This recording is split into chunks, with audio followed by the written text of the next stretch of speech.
Bonsoir, mesdames et messieurs, et bienvenue à cette réédition du TVC Nouvelles du 8 octobre. En manchette cette semaine, suivi sur la COVID-19 en Ontario, changement au centre de dépistage dans Prescott et Russell, Valoris est à la recherche de familles d'accueil, le sentier récréatif en voie de fermer, Catherine Kitts élue à Cumberland, un constat positif pour le CSEPR, l'Aréna CIH maintenant ouvert et la FUPRI toujours active et très essentielle ici à Rockland.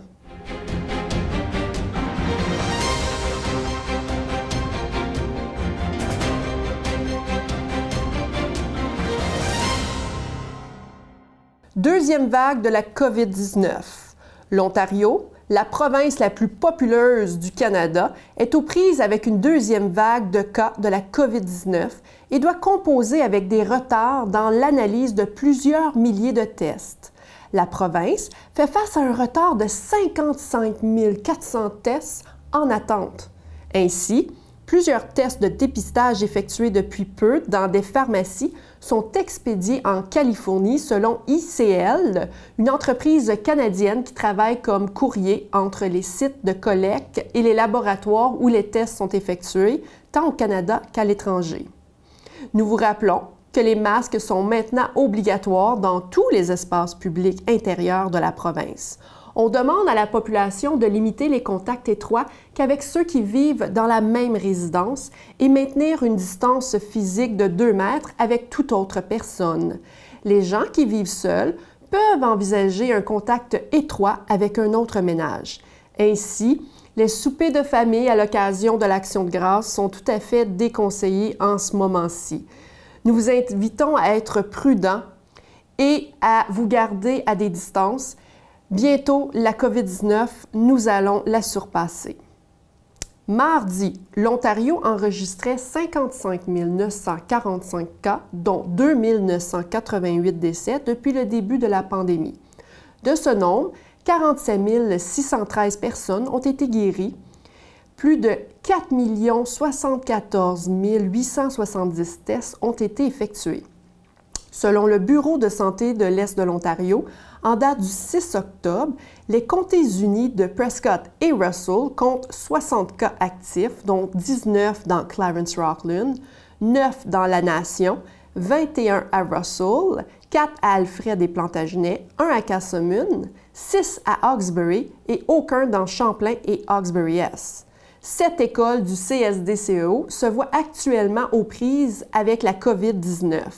2 élèves au pavillon Saint-Jean et pavillon de la Croisée à Embrun, 1 élève à Saint-Viateur à Limoges, 1 élève à Saint-Victor à Alfred, 1 membre du personnel à l'école intermédiaire d'Embrun, 1 élève à l'école secondaire d'Embrun, 1 élève à l'école Sainte-Félicité de Clarence Creek et 1 élève à l'école Saint-Joseph de Russell. Le CEPEO, lui, ne compte aucun cas dans les écoles de Prescott-Russell à ce jour. Action de grâce. Le gouvernement Ford demande aux résidents de l'Ontario de célébrer cette fin de semaine de l'Action de grâce avec les gens avec lesquels nous vivons. Une demande difficile, nous le savons, mais qui est nécessaire en vue de freiner la progression de la pandémie. Les personnes seules peuvent par contre passer l'action de grâce avec une autre famille, mais tout en respectant les consignes, dont le port du masque et la distanciation sociale. Les centres de dépistage. Les centres de dépistage en Ontario offrent désormais le test de la COVID-19 sur rendez-vous seulement. Le premier ministre Doug Ford a expliqué que la province avait décidé de procéder ainsi pour préparer les 155 centres d'évaluation de la province à l'hiver. Critiqué par les longues heures d'attente dans les centres de dépistage, selon la méthode premier arrivé, premier servi, la province précise que dorénavant, seules les personnes symptomatiques ou celles qui appartenant à des groupes à risque élevé devraient se faire dépister. Veuillez noter que le centre de dépistage de Casselman est maintenant déménagé à Limoges depuis hier. Limoges accepte encore aujourd'hui les gens sans rendez-vous, mais à compter de demain, donc Le 9 octobre, ce sera sur rendez-vous seulement. Valoris est à la recherche de parents et de familles d'accueil pour des adultes avec déficience intellectuelle, des enfants et des adolescents. En effet, Valoris pour enfants et adultes de Prescott et Russell avait lancé en 2019 une campagne visant à recruter des familles d'accueil et des foyers pouvant prendre sous leur toit des adultes avec déficience intellectuelle, des adolescents et des enfants. Valoris relance encore une fois cette année cette campagne dans l'espoir de répondre aux besoins des gens qui en demandent. Des foyers d'accueil, de partage et d'urgence sont recherchés par Valoris dans la communauté de Prescott et Russell. Nous allons vous offrir une série de reportages dans les prochaines semaines pour vous sensibiliser à la cause et donc nous vous invitons à continuer à regarder le TVC Nouvelles. Pétition en ligne pour la survie du sentier récréatif de Prescott et Russell.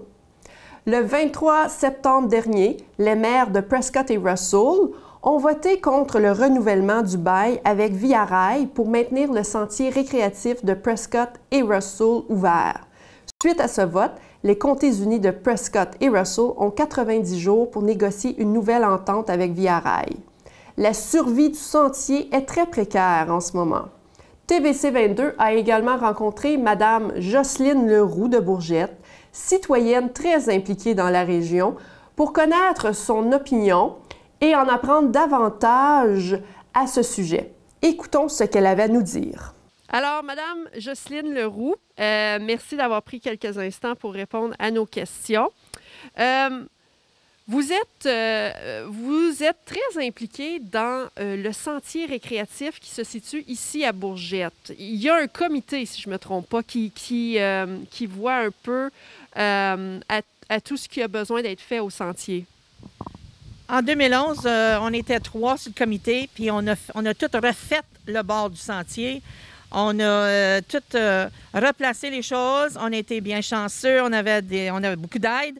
On a replanté des arbres soutenants. Et puis, on a bâti ce beau gazebo ici là, qui met de l'abri aux gens qui utilisent le sentier. Mais oui, on a coupé l'herbe pendant des années. Puis ensuite de ça, on a demandé à la Cité Clarence Rocklin de prendre la relève du coupage de gazon et ils le font depuis ce temps-là. C'est fantastique. Nous autres, on s'occupe de faire certain que s'il y a des choses qui sont brisées, on va les réparer. Si les arbres sont brisés, on va faire certain qu'ils ne sont pas dangereux pour les enfants. Et avec toute cette implication-là que vous faites présentement, le sentier récréatif en entier est peut peut-être fermé. Qu'est-ce qui se passe justement avec ce dossier-là? Bien, le dossier avec le CUPR, avec les comtés unis et le Via Rail est terminé. Et puis là, les négociations ont commencé avec Via pour avoir une autre entente. Malheureusement, le CUPR ont décidé qu'ils ne voulaient plus investir de temps et d'argent dans le sentier récréatif. C'est malheureux, très malheureux, parce que les gens de plus en plus utilisent le sentier, surtout dans la pandémie que nous vivons aujourd'hui. Et puis, nous autres, on trouve ça incroyablement égoïste de leur part, surtout qu'on regarde à ce que les gens soient bien dehors, qu'ils soient de l'activité physique, qu'ils soient en famille. Et puis ça va détruire cette notion-là chez tous les résidents. Donc, on le sait, est-ce que le sentier, ici dans la région de Clarence Rocklin, il se situe plus entre Bourgette et Hammond en particulier, est-ce qu'il est bien apprécié, est-ce qu'il est utilisé par les résidents? Pas seulement par les résidents, parce qu'on a des pelotons de 15 à 20 cyclistes qui partent d'Ottawa et qui traversent jusqu'au bout, jusqu'aux 70 km. Et je le sais de bonne part parce que des fois, ils arrêtent ici et je viens les voir parce que je demeure de l'autre côté de la rue. Et puis, les gens ici à Bourgette, là, c'est incroyable. On a de toutes les sortes. On a des mamans avec des petites poussettes. On a des familles à 4 avec les bicyclettes. On a des coureurs. On a de toutes les sortes. Et puis, c'est pas juste du monde de Bourgette. On a des gens qui stationnent au stationnement, pas loin d'ici, et puis qu'ils utilisent le sentier eux aussi. Fait que de Bourgette à Hammond. Si demain matin, le sentier devait fermer, qui serait catastrophique, c'est quoi les autres options qu'on a dans notre région pour justement avoir un endroit sécuritaire pour toutes ces familles-là et toutes les gens qui veulent faire de l'activité extérieure? Malheureusement, j'en compte pas beaucoup parce que on ferme toutes les choses qui sont excitantes et puis non coûteuses pour les résidents. S'ils ferment ça ici, il va y avoir plusieurs personnes mécontentes, mais je ne sais pas de quelle façon qu'ils pourraient fermer ça parce qu'il y a juste des barrières puis c'est facile à passer, les barrières. Mais ça serait un désastre pour l'esprit communautaire, pour l'esprit famille. Et puis la communauté, la cité Clarence-Rocklin, je suis persuadée qu'ils ne voudraient pas ça. Alors, il faut travailler fort pour le garder. Et donc, on arrive aussi avec une pétition pour soutenir justement cette initiative-là de garder le sentier récréatif ouvert. Est-ce que c'est vous qui l'avez débuté? Non, ce n'est pas moi. C'est un nommé Guy Marcil qui a commencé la pétition. Et juste avant que je vienne ici pour vous parler, il y avait à peu près 1400 personnes qui ont signé la pétition. Allez-y, signez la pétition. Ça nous met un petit peu de renfort pour notre argument qu'on veut, avec VIA, pouvoir garder notre bout de la cité Clarence-Rocklin ouvert afin qu'on puisse bénéficier autant l'été comme l'hiver, parce que l'hiver, il y a les motoneiges, puis les motoneiges s'en servent beaucoup. Ça fait qu'on a les deux parties, toutes les saisons sont utilisées, puis même l'hiver, il y a du ski de fond aussi qui se fait ici avec les skidoo. Alors, non, ça serait... je vous encourage fortement à aller sur le site pour faire signer la pétition et puis on va l'avoir. Vous venez de me dire quelque chose de quand même d'assez significatif. Ça veut-tu dire que les comtés unis, ça veut-tu dire que la cité de Clarence-Rocklin pourrait prendre le contrôle du tronçon qui lui appartient ici dans la région de Clarence-Rocklin? Présentement, c'est le but. D'après ce que j'ai entendu de M. le maire aujourd'hui, c'est de pouvoir prendre contrôle de le territoire qui est présentement dans la cité Clarence-Rocklin, qui se trouve là, comme à Bourgette jusqu'à Hammond, pour pouvoir continuer à maintenir et puis améliorer le sentier. Oui, ça va être la cité Clarence. C'est le plan que j'ai entendu du monsieur le maire aujourd'hui. Bon, on va définitivement faire notre enquête là-dessus et voir qu'est-ce qui se passe avec monsieur le maire. Merci beaucoup, Madame Leroux. Nous avons la chance, mesdames et messieurs, de pouvoir démontrer en tant que citoyens et citoyennes de Prescott et Russell que nous désirons garder notre sentier ouvert. Vous pouvez donc vous rendre sur le site change.org et chercher Keep the Prescott-Russell Recreational Trail Open, garder le sentier récréatif ouvert. S'il vous plaît, nous devons signer cette pétition pour faire avancer les choses et garder notre sentier récréatif ouvert. Les francophones de l'Ontario perdent un pilier de la francophonie. Pilier de la culture francophone en Ontario, administrateur et gestionnaire qui a œuvré au milieu de diverses associations culturelles de l'Ontario, Jean Malavoie est décédé samedi dernier à l'âge de 71 ans. Il était directeur général du Muséoparc à Vanier. Très connu de tous, M. Malavoie a été un des créateurs de Contact Ontarois, directeur de la Nouvelle Scène, directeur général du Fonds canadien de la radio communautaire, directeur général de la Conférence canadienne des arts, premier directeur général de l'Assemblée de la francophonie de l'Ontario, directeur général de l'Association des auteurs et auteurs de l'Ontario français. Il a également travaillé au bureau franco-ontarien du Conseil des arts de l'Ontario et à la Fondation Trillium. Nous offrons nos plus sincères condoléances à sa famille ainsi qu'à toute la communauté francophone de l'Ontario qui perd en effet un très gros pilier. Le Centre de services à l'emploi, plus présent que jamais dans la région. Le 29 septembre dernier a eu lieu l'Assemblée générale annuelle du Centre de services à l'emploi. Une rencontre virtuelle qui s'est avérée un franc succès avec une très belle participation. De plus, le CSEPR a un constat positif et beaucoup d'idées pour des projets futurs en sont sortis. Les employés et les employeurs seront très bien servis dans la prochaine année. Écoutons Madame Caroline Arcan, directrice générale, à ce sujet. Bonjour Caroline, merci d'avoir pris quelques instants pour parler ou discuter avec nous au sujet du TVC Nouvelles.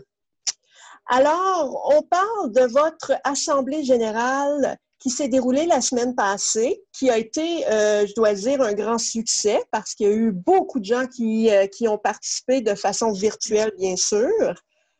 Donc, qu'est-ce qui en est ressorti? Quels ont été les constats généraux de 2019-2020 par rapport au Centre de services à l'emploi de Prescott Russell?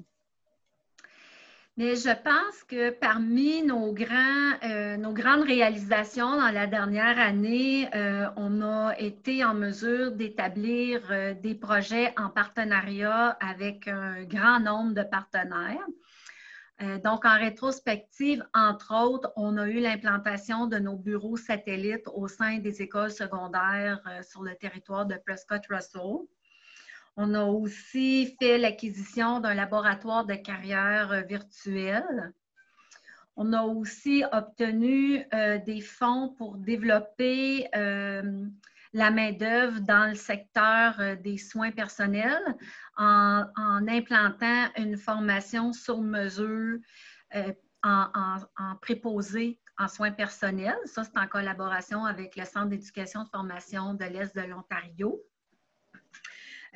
Alors ça, je vous dirais que c'est probablement les grandes réalisations de partenariat.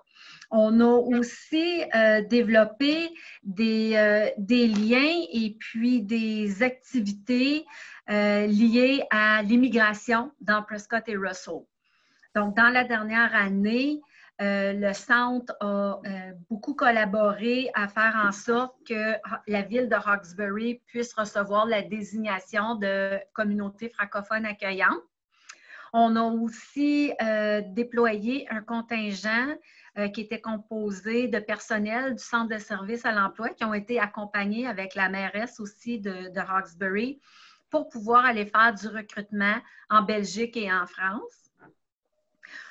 Donc, c'est au-delà de 40, je n'ai pas le chiffre exact devant moi, là, mais au-delà de 40 personnes issues de l'immigration qui sont désormais des travailleurs dans la région de Prescott Russell. Donc, ça a vraiment porté fruit. Et puis, je vous dirais que dans les grands projets, là, j'ai fait le tour.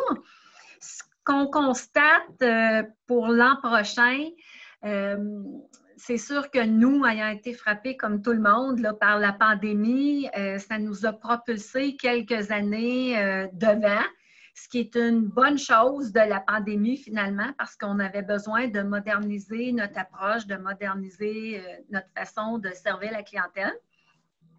Alors, c'est sûr que maintenant, on peut offrir du service à distance, c'est-à-dire de la téléconsultation.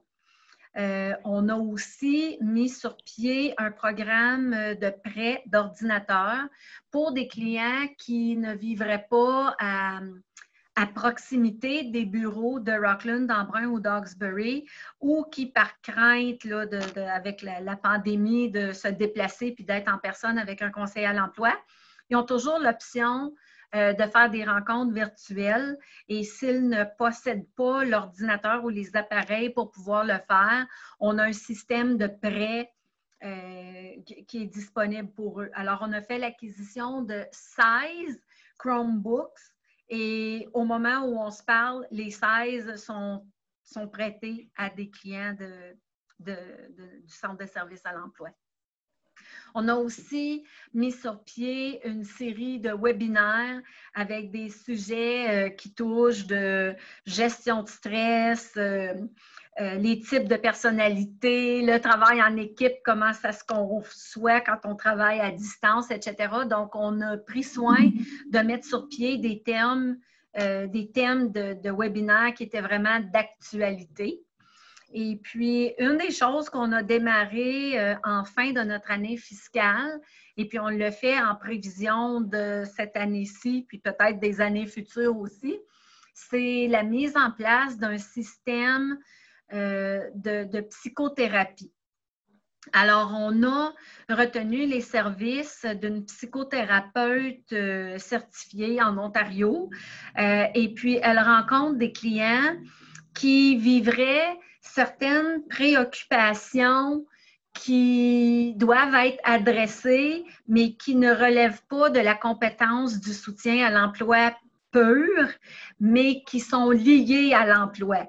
Alors, on sait que dans cette période de pandémie, les gens de la population pourraient vivre de l'anxiété par rapport justement à comment concilier travail-famille dans le contexte de la pandémie, par exemple. Alors, pour les clients du centre qui sont en recherche d'emploi ou pour les membres de notre communauté de Prescott Russell qui seraient déjà au travail ou même des employeurs, dans certains cas, qui vivraient sur le plan psychologique, émotif, certaines préoccupations liées au travail, mais qui, justement, dépassent leurs besoins de simplement un counseling d'emploi habituel. On a quelqu'un qui est disponible pour rendre service à ces gens-là à un autre niveau. Donc, ça, c'est vraiment une nouveauté au Centre de services à l'emploi. Et voilà. Et donc, pour tous ceux qui désirent en savoir davantage, vous pouvez soit aller sur leur site web ou communiquer avec eux, le centre ici à Rockland, au 613-446-4189. Élections à Cumberland. Le 5 octobre avaient lieu les élections municipales du quartier Cumberland. 10 candidats étaient inscrits à l'élection, mais c'est Madame Catherine Kitts qui a été élue en tant que conseillère municipale. Elle a été élue avec plus de la moitié des votes, précisément 54,4 % des suffrages.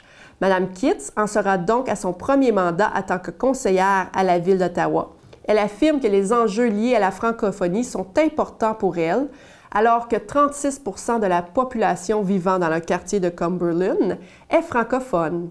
La nouvelle conseillère remplacera donc Stéphane Blais, qui avait quitté ses fonctions en novembre dernier après avoir été élue députée libérale dans Orléans.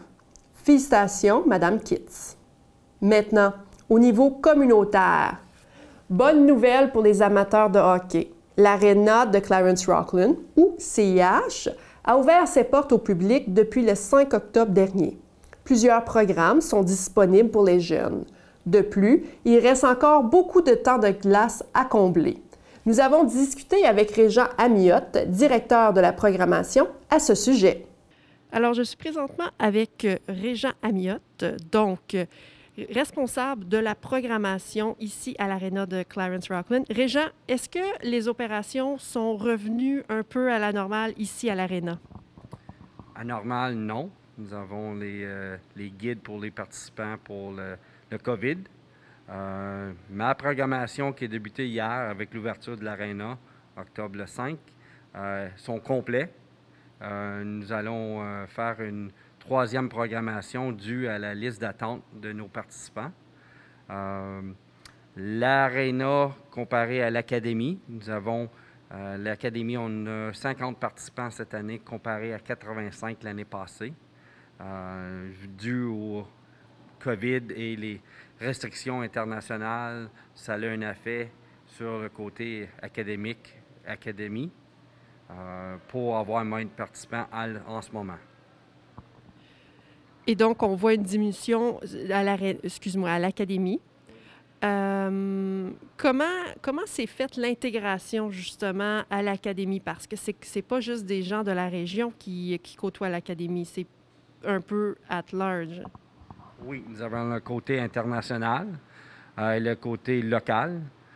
Pour les participants locaux, nous avons eu cette saison un programme où les élèves peuvent venir le jour, aller dormir à la maison. Nous avons le programme international où les élèves ont arrivé 2 semaines passées et ont fait un isolement de 14 jours à l'hôtel River Rock pour l'isolement de 14 jours nécessaire et ont rentré à l'appartement samedi et dimanche passé. Ils ont fait leurs études en ligne pendant 14 jours dans leur chambre d'hôtel et hier, ils ont arrivé pour leur première classe avec leurs copains de l'académie comme telle. S'il y a des gens intéressés présentement, avec qui doit-il communiquer pour en apprendre davantage sur les programmes, louer des temps de glace, etc.? Pour la location de glace, il y aura Mélanie. Mélanie Thibault est la responsable pour la location de glace.